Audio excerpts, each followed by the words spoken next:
Hello students, welcome back. आज हम study करने वाले हैं multiplication of two eight bit hexadecimal number. Actually हम इसके बाद में प्रोग्राम भी देखने वाले हैं। प्रोग्राम की तरफ जंप करने से पहले हेक्साडेसिमल नंबर का मल्टीप्लिकेशन कैसे परफॉर्म होता है ये देखने से पहले क्यों ना स्टडी किया जाए कि डेसिमल नंबर का मल्टीप्लिकेशन कैसे होता है। और हम एक एग्जाम्पल कंसीडर करेंगे जैसे कि 15 इंटू 03। ये हमारे दो डेसिमल नंबर हैं। अब इसका आंसर भी हमें पता है कि इसका आंसर होता है 45। तो ये हमें बचपन से हमने ये चीजें पढ़ी है। हम मल्टीप्लिकेशन को एज ए अरिथमेटिक ऑपरेशन करके कंसीडर करते हैं और हमको आंसर भी मिल जाता है। हम मल्टीप्लिकेशन टेबल फॉलो करते हैं सो ऑन। बट गाइस, पता है क्या, मल्टीप्लिकेशन ऐसी कोई ओरिजिनल प्रोसीजर ये नहीं है। एक्चुअली एक शॉर्टकट टेक्निक है। किस चीज की शॉर्टकट टेक्निक है पता है? ये रिपीटेटेड एडिशन। रिपीटेटेड एडिशन को ही मल्टीप्लिकेशन कहा जाता है। तो रिपीटेटेड एडिशन का मतलब क्या होता है? Is adding equal group together. कोई पर्टिकुलर सेम ग्रुप है, उसी को अगर आप बार बार ऐड करोगे तो आपको एक पर्टिकुलर रिजल्ट मिलेगा। ऑफ कोर्स उस रिजल्ट को हम प्रोडक्ट वगैरह बोलते हैं, बट ये जो प्रोसीजर है रिपीटेटेड एडिशन को, इसी को बोलते हैं मल्टीप्लिकेशन। अगर अच्छे से डिटेल में देखा जाए मल्टीप्लिकेशन तो एक प्रकार की एडिशन ही है। ये सम ऑफ सीरीज ही है गाइस, बस यहाँ पे जो नंबर ऐड होता है वो सेम होता है। तो हम ऐसा कह सकते हैं कि if the same number is repeated then we can write that in the form of multiplication. Particular same number ही उसी में ऐड होते जा रहा है, तो हम उसी को शॉर्टकट में एक्चुअली ऐसा लिखते हैं 15 इंटू 03 इज इक्वल टू 45। इसके जगह पे कोई भी नंबर यहाँ पे हो सकता है।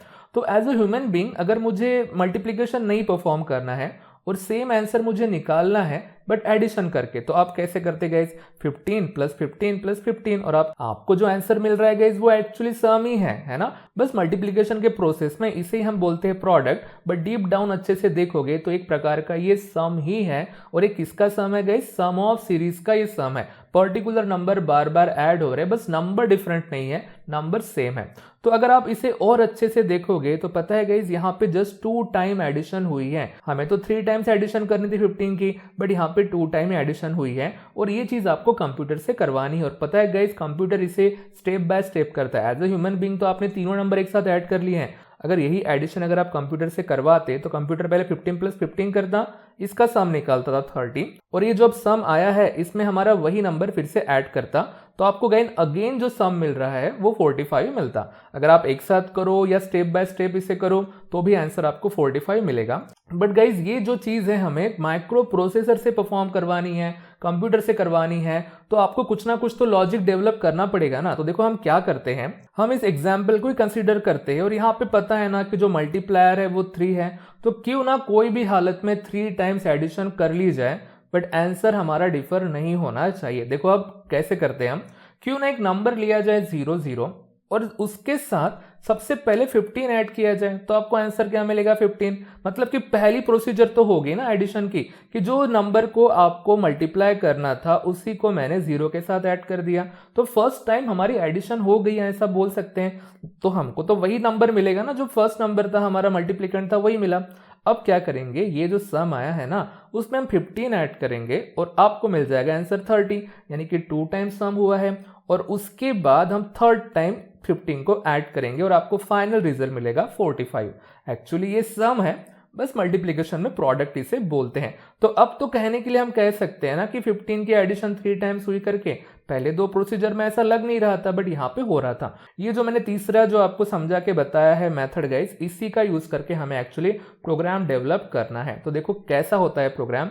एक्चुअली मल्टीप्लिकेशन एक सम ऑफ सीरीज का प्रोग्राम है, ऐसा ही आपको कंसिडर करना है। और इस सम के प्रोसेस को आपको कितनी बार रिपीट करना है? जब तक कि हमारा ये काउंटर जो मल्टीप्लायर हम प्रोग्राम में एज ए काउंटर यूज करेंगे, जब तक वो 0 नहीं हो जाता है तब तक हम सम करेंगे। देखो मैं एक वेरिएबल ले रहा हूं, सम इज इक्वल टू 00।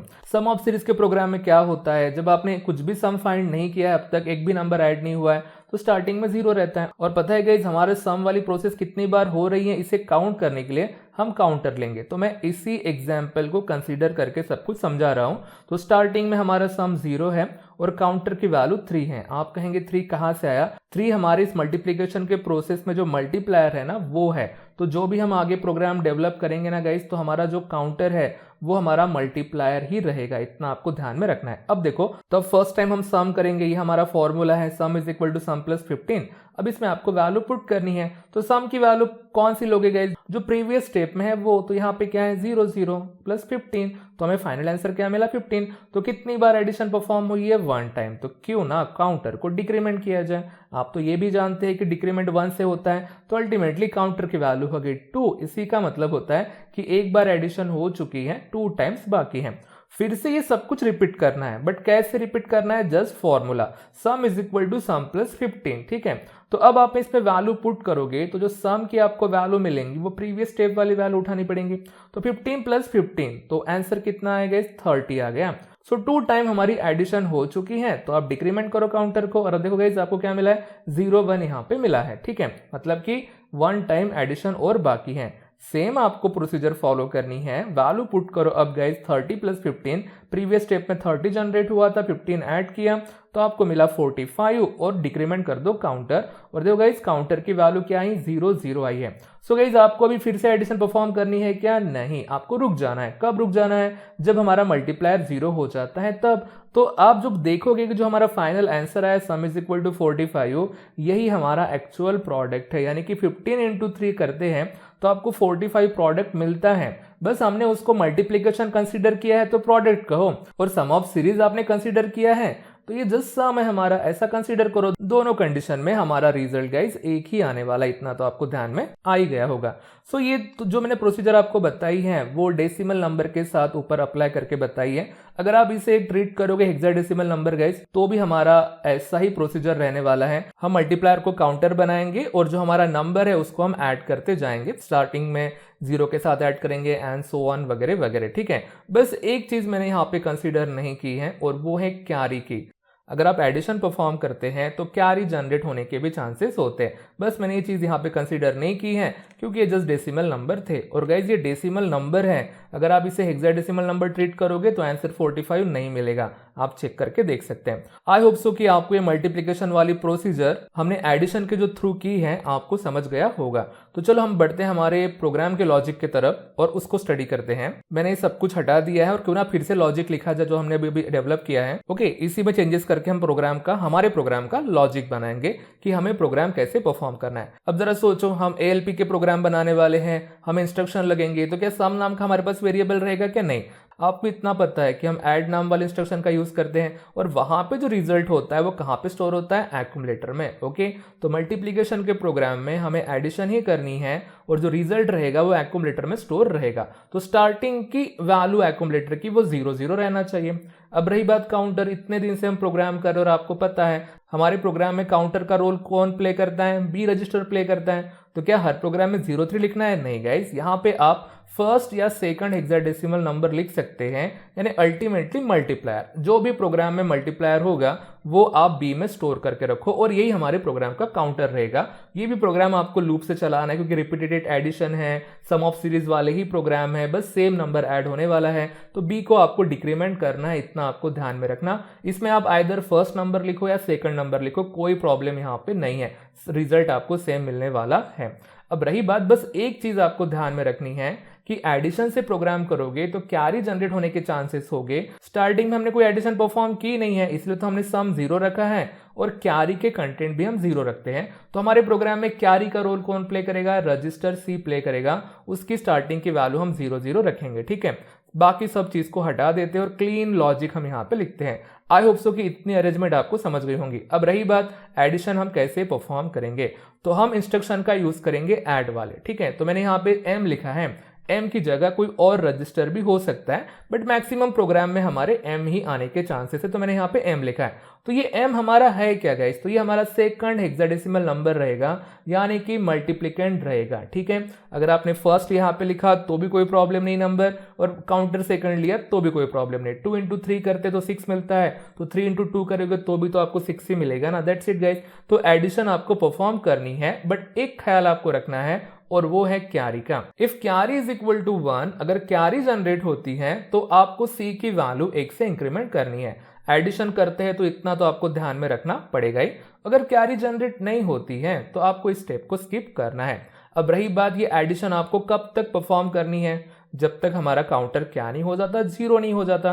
तो repeat while b not equal to zero, जब तक कि बी जीरो ना हो जाए ये स्टेप आप रिपीट करते जाओ। तो अल्टीमेटली आपको आंसर मिलेगा गाइस। तो पता है जो हमारा आंसर रहेगा वो रहेगा 16 बिट का आंसर, और प्रोग्राम में जहां पे बोला गया है वहां पे आपको स्टोर करना पड़ेगा। 16 बिट रिजल्ट में जो लोअर बाइट रहेंगी वो एक्यूमुलेटर में स्टोर रहेंगी, और हाइयर बाइट जो रहेंगी हमारी रजिस्टर सी में स्टोर रहेंगी, और इन दोनों के कंटेंट आपको किसी ना किसी मेमोरी लोकेशन में जाके स्टोर करने पड़ेंगे। तो गाइस ये रही हमारी थीम हेक्साडेसिमल नंबर के मल्टीप्लिकेशन की। ओके, हमारे मैक्सिमम प्रोग्राम इसी थीम के ऊपर काम करेंगे। बस इतना ही हो सकता है कि मल्टीप्लायर और मल्टीप्लिकेंट कौन से आ रहे प्रोग्राम में यही डिफर रह सकते, बाकी पूरे प्रोग्राम की थीम ऐसी ही रहेंगी। सो गाइस बढ़ते हैं हमारे फर्स्ट प्रोग्राम की तरफ, और प्रोग्राम का नाम है write an ALP to multiply 2 8-bit data. Okay guys, कभी कभी इतना ही दिया रहता है और आगे आपको 2 लोकेशन दिए रहते हैं, बट देखो यहाँ पे कैसी वर्डिंग का यूज हुआ है, where multiplier is stored at D000H। Proper wording का यहाँ पे यूज हुआ है, टर्म्स का यूज हुआ है जो मल्टीप्लिकेशन में यूज होते हैं। यहाँ पे हमारा फर्स्ट नंबर स्टोर है और मल्टीप्लायर कहा गया है, एंड मल्टीप्लिकेंट यानी कि दूसरा नंबर स्टोर्ड एट D001H। ठीक है, इन दोनों नंबर की आपको मल्टीप्लिकेशन करनी है, और रिजल्ट जो जनरेट होगा 16 बिट का, ऑफ कोर्स प्रोडक्ट कहेंगे हम उसे, फ्रॉम मेमोरी लोकेशन D002H से आपको स्टोर करना है। ठीक है, इस लोकेशन के ऊपर एक्यूमुलेटर के कंटेंट और इसके बाद हमारे रजिस्टर सी के कंटेंट स्टोर हो जाएंगे। ठीक है, सो आपको ये क्वेश्चन पढ़ के ही समझ गया होगा कि आपको क्या परफॉर्म करना है। 2 8-bit नंबर की आपको मल्टीप्लिकेशन परफॉर्म करनी है। क्यों ना इसे डायग्राम से समझाया जाए। हमारे पास 2 लोकेशन है गाइस, फर्स्ट लोकेशन के ऊपर मल्टीप्लायर स्टोर है, तो क्यों ना एक एग्जाम्पल लिया जाए। तो मैंने यहाँ पे मल्टीप्लायर कंसीडर किया है 03H। ठीक है, छोटा नंबर ही आपको यहाँ पे कंसीडर करना है, क्योंकि हम फर्स्ट टाइम इस प्रोग्राम को डेवलप करके देखने वाले हैं, तो क्यों ना थोड़ा सा नंबर छोटा रहा यहाँ पे तो अच्छा रहेगा। क्यों मल्टीप्लायर को आपको छोटा रखना है, क्योंकि हमारे प्रोग्राम में मल्टीप्लायर ही एज ए काउंटर का काम करेगा, उसे आपको डिक्रीमेंट भी करना है। इसके बाद जो मल्टीप्लिकेंट है ना, आप चाहे तो बड़े नंबर लिख सकते हो, और बड़े नंबर लो गाइज आप, क्योंकि इस प्रोग्राम में कैरी वगैरह जनरेट होती है तो वो भी तो देखना पड़ेगा ना हम कैसे हैंडल करते हैं एंड सो ऑन, इसलिए थोड़े से बड़े नंबर लिखो। ठीक है गाइज, इतना आपको अरेंजमेंट समझ गई। तो अल्टीमेटली 8A into 03 है, और आपको 16 बिट का आंसर मिलेगा। तो वो आंसर हम उसके बिल्कुल नीचे स्टोर करेंगे इन 2 लोकेशन के ऊपर। आपको डायग्राम से समझ गया होगा कि हमें क्या परफॉर्म करना है। थोड़ी देर पहले हमने थीम देखी है मल्टीप्लिकेशन की, उसी का हमको यहाँ पे यूज करना है। तो चलो सॉल्यूशन लिखते हैं, और हमारी फर्स्ट स्टेप है MVI M,00H, इसके वजह से एक्यूमुलेटर में स्टोर हो गया 00H। आपको तो पता ही है, हमने इंस्ट्रक्शन सेट पढ़ा है, हमारे पास कोई डायरेक्ट इंस्ट्रक्शन नहीं है जो 2 नंबर का मल्टीप्लिकेशन परफॉर्म कर सके। हमें ये सब कुछ एडिशन से परफॉर्म करना पड़ता है। तो अब तक तो हमने एक नंबर ऐड भी तो नहीं किया है ना, तो इसलिए हमारे एक्यूमुलेटर के स्टार्टिंग की वैल्यू है 00, और इसमें हमारा रिजल्ट स्टोर रहेगा एडिशन का। ठीक है, इतने कंसेप्ट आपके क्लियर होने चाहिए। बस MVI A00H की जगह आप दूसरा कोई इंस्ट्रक्शन भी लिख सकते हैं जिससे एक्यूमुलेटर के कंटेंट क्लियर होंगे, बट मेरी बात मानो कि आप हमेशा यही इंस्ट्रक्शन यूज करो जब भी आपको एक्यूमुलेटर के कंटेंट क्लियर करना हो। तो क्या सिर्फ एक्यूमुलेटर के कंटेंट ही क्लियर रखना है? क्या नहीं, आपको और एक रजिस्टर के कंटेंट क्लियर रखना है, और वो है रजिस्टर सी, और सी में स्टोर हो जाएगा 00। ये हमारे कैरी के कंटेंट को हैंडल करेगा। कैरी जनरेट होती है तो इसके कंटेंट इंक्रीमेंट होंगे। तो अल्टीमेटली ये जो इनिशियलाइजेशन मैंने यहाँ पे किए हैं, ये हमारे 16 बिट के प्रोडक्ट का ही इनिशियलाइजेशन है। स्टार्टिंग में आपको कुछ नहीं मिला है तो हमारा स्टार्टिंग का सम 0 होता है, और मल्टीप्लिकेशन के हिसाब से ये हमारा प्रोडक्ट है। तो ये 16 बिट का हमारा प्रोडक्ट है, स्टार्टिंग में 0, इतना आपको समझ गया होगा। चलो, तो अब ये जो 03 है इसे हमें काउंटर बनाना है ना। काउंटर बनाओगे हमारे प्रोग्राम में तभी तो हमारा प्रोग्राम लूप से चलेगा ना, और ये पूरा प्रोग्राम आपको लूप से करना है, और इसे आपको कंसीडर करना है, इस प्रोग्राम को सम ऑफ सीरीज वाला ही प्रोग्राम कंसीडर करके करना है। तो कितने टाइम एडिशन परफॉर्म होनी चाहिए हमारे प्रोग्राम के हिसाब से? 3 टाइम। तो चलो, लूप चलाने के लिए ये नंबर हम रजिस्टर बी में लेके आते हैं। डायरेक्ट तो लेके आ नहीं सकते हैं, तो क्यों ना उसे बनाया जाए m। तो ये बन गया हमारा m गाइस, और ये चीज हम लेके आ जाते हैं रजिस्टर b में। तो अल्टीमेटली b की वैल्यू होगी हमारी 03H। इतना तो आप समझ गए होंगे। तो अब आपको क्या करना है, देखो गाइस, इस 8A को एक्यूमुलेटर के साथ ऐड करना है। एक्यूमुलेटर में 00 स्टोर है स्टार्टिंग का नंबर, चलो ठीक है, बट ये नंबर m तो बना नहीं है ना, आपको तो m ही ऐड करना है। तो इसके बाद की स्टेप है ANXH, और हमारा m नीचे आ गया, और अल्टीमेटली m की वैल्यू होगी 8AH। तो एक्यूमुलेटर में 00, m में 8AH, और फायर कर दो इंस्ट्रक्शन ऐड m। तो एड एम से एडिशन होंगी। सो क्यों ना हमारा ये फर्स्ट प्रोग्राम है तो एडिशन परफॉर्म करके देखी जाए। तो ए में 00, एम में 8A स्टोर है, इसका बाइनरी वर्जन लिखो गाइस और इसकी एडिशन यहाँ पे परफॉर्म करो। आप खुद रफ पेज के ऊपर इसका कैलकुलेशन परफॉर्म करके देख सकते हैं, बट ये समझना आसान है ना। 00 को 8A के साथ ऐड करोगे तो ऑफकोर्स आपको 8A ही मिलने वाला है। और क्या इस एडिशन में कोई कैरी जनरेट हुई है गाइज? नहीं। तो क्या INR C करोगे क्या हम, और C की वैल्यू हम बढ़ाएंगे क्या? नहीं। और इसकी वैल्यू हम क्या रखेंगे? 00 रखेंगे। बट INR C आपको कब करना पड़ता है? जब कैरी जनरेट होती है। तो यही पे आपको पहले से इसे कंसीडर कर लेना है कि इसे स्किप और स्किप कब नहीं करना है। ठीक है, तो हमने यहाँ पे लिखा JNC अगर कैरी जनरेट नहीं होती है तो ये स्टेप हमारी स्किप होंगी और C की वैल्यू 00 रहेंगी वेरी फर्स्ट एडिशन के टाइम पे। ठीक है, तो वन टाइम हमारी एडिशन परफॉर्म हो चुकी है। तो हमारे लिए काउंट कौन करता है? Register B। तो हम B की वैल्यू 1 से डिक्रीमेंट कर देंगे, तो उसके वजह से B is equal to 0 2H हो जाएगा। 0 तो हुआ नहीं ना, तो यहाँ से हम जंप करेंगे गाइज। और जंप कहाँ पे करना है पता है? एडिशन के ऊपर। ठीक है, नहीं तो पता चला INX H के ऊपर लगाओगे तो नीचे आ जाएंगे और हमारा प्रोग्राम गलत होगा। हमें एडिशन को रिपीट करना है। तो अब हम सेकंड टाइम एडिशन करने आए हैं, तो अब कौन ऐड होगा गाइज? हमेशा M ही तो ऐड होगा। और देखो M हमारा फिक्स है, 8A ही रहने वाला है हमारे प्रोग्राम में जब तक पूरी एडिशन कंप्लीट नहीं होती है। तो एक्यूमुलेटर के साथ वो ऐड होगा। ओके गाइज, बट एक्यूमुलेटर की अब कौन सी वैल्यू? 8A रहेंगी। 8A में 8A ऐड हो रहा है, तो यहाँ पे आप 8A लिख दो और कैलकुलेशन परफॉर्म करो। अगर आप कैलकुलेशन परफॉर्म करोगे और देखो आपको रिजल्ट में क्या मिल रहा है, 8 बिट का रिजल्ट तो मिल ही रहा है, साथ ही साथ में कैरी भी जनरेट हो रही है। सिर्फ 8 बिट के रिजल्ट की तरफ ध्यान दो तो आंसर आया 14H और वो एक्यूमुलेटर में स्टोर हो गया। बट एक्चुअली आंसर देखा जाए तो 114 है ना, तो कैरी यहाँ पे जनरेट हुई है गाइस। कैरी जनरेट होना मतलब आपको INR C ये चीज परफॉर्म करनी पड़ेगी और C की वैल्यू होनी चाहिए 01। तो ये स्टेप स्किप होगी क्या? नहीं। और C की वैल्यू हमारे प्रोग्राम के हिसाब से हो जाएंगी 01। इतना आपको समझ गया होगा। इसके बाद DCR B होगा गाइस, तो 01 काउंटर की वैल्यू हो गई है, इंडिकेट करता है कि और एक एडिशन बाकी है। जंप लगेंगी एडम के ऊपर, फिर से इसमें एडिशन होंगी, 8A फिर से इसमें ऐड होगा और कैलकुलेशन करके देखो आप खुद रब पेज के ऊपर। और अब नहीं क्या गाइस, यहाँ पे आपको आंसर इतना ही मिला है, कोई कैरी जनरेट नहीं हुई है। अल्टीमेटली एक्यूमुलेटर में स्टोर हुआ है 9E, कोई कैरी जनरेट नहीं हुई है, C की वैल्यू इंक्रीमेंट नहीं होंगी, तो जो पहले थी C की वैल्यू 01 वही रहेंगी। उसके बाद हो जाएगा DCR B, तो डिक्रीमेंट हुआ, तो डिक्रीमेंट होने के बाद B क्या बना? 00, यानी कि 3 टाइम्स एडिशन हो चुके हमारे प्रोग्राम के हिसाब से, काउंटर 0 हो गया है, यानी एडिशन आपको रोक देनी है। ओके, तो जंप लगेंगी क्या? नहीं। क्यों नहीं लगती जंप? आपको पता है B नॉट इक्वल टू 0 रहा तो जंप लगती है, 0 बन गया वो तो जंप नहीं लगेंगी। तो अब जरा सोचो कि हमारा आंसर कहाँ कहाँ पे स्टोर है। जो हमारी लोअर बाइट है वो एक्यूमुलेटर में स्टोर है 9EH, और जो हमारी हाइयर बाइट है वो स्टोर है रजिस्टर C में। और अब आपको वो यहाँ पे स्टोर करना है, तो M हमारा यहाँ पे है, M का ही फायदा उठाएंगे ना हम, तो क्यों ना इस M को नीचे लेके आ जाए। तो मैंने यहाँ पे INX H किया तो M नीचे आ गया। यहाँ पे किसकी वैल्यू भेजोगे गाइज? रजिस्टर A की। सो मूव M, A के वजह से एक्यूमुलेटर के जो कंटेंट है 9EH वो यहाँ पे स्टोर हो गए। अब आपको क्या स्टोर करना है गाइज? हमारी लोअर बाइट स्टोर हो गई है, अब आपको हाइयर बाइट स्टोर करनी है। तो हाइयर बाइट कहाँ पे स्टोर है? रजिस्टर C में। तो कहाँ पे स्टोर करनी है? बिल्कुल इसके नीचे। तो अब आपको परफॉर्म करना पड़ेगा अगेन INX H, हमारा M नीचे आ जाएगा। और देखो यहाँ पे हमें क्या इंस्ट्रक्शन लिखना पड़ेगा? Move M, C। तो C के कंटेंट है 01 और ये चले गए यहाँ पे। तो अल्टीमेटली हमारा 16 बिट का रिजल्ट, यानी कि हमारे प्रोग्राम के हिसाब से 16 बिट का प्रोडक्ट यहाँ पे स्टोर हो गया है। क्या इतना ही हमारा M था? यस गाइज, तो बस प्रोग्राम को कर दो हॉल्ट। तो गाइज ये रहा हमारा program multiplication of 2 eight bit hexadecimal number का। ठीक है, तो ऐसे ही प्रोग्राम एग्जाम में आते हैं, अलग अलग तरीके से पूछे जाते हैं, बट हमारी यही थीम रहेंगी, repeated addition, sum of series का ही प्रोग्राम है, इतना कंसीडर करके ही आपको इसे सॉल्व करना है। आई होप सो कि आपको ये प्रोग्राम समझा होगा। सो बढ़ते हमारे नेक्स्ट प्रोग्राम की तरफ, और वो भी मल्टीप्लिकेशन का ही प्रोग्राम रहेगा। देखो गाइस कैसे प्रोग्राम पूछा गया है।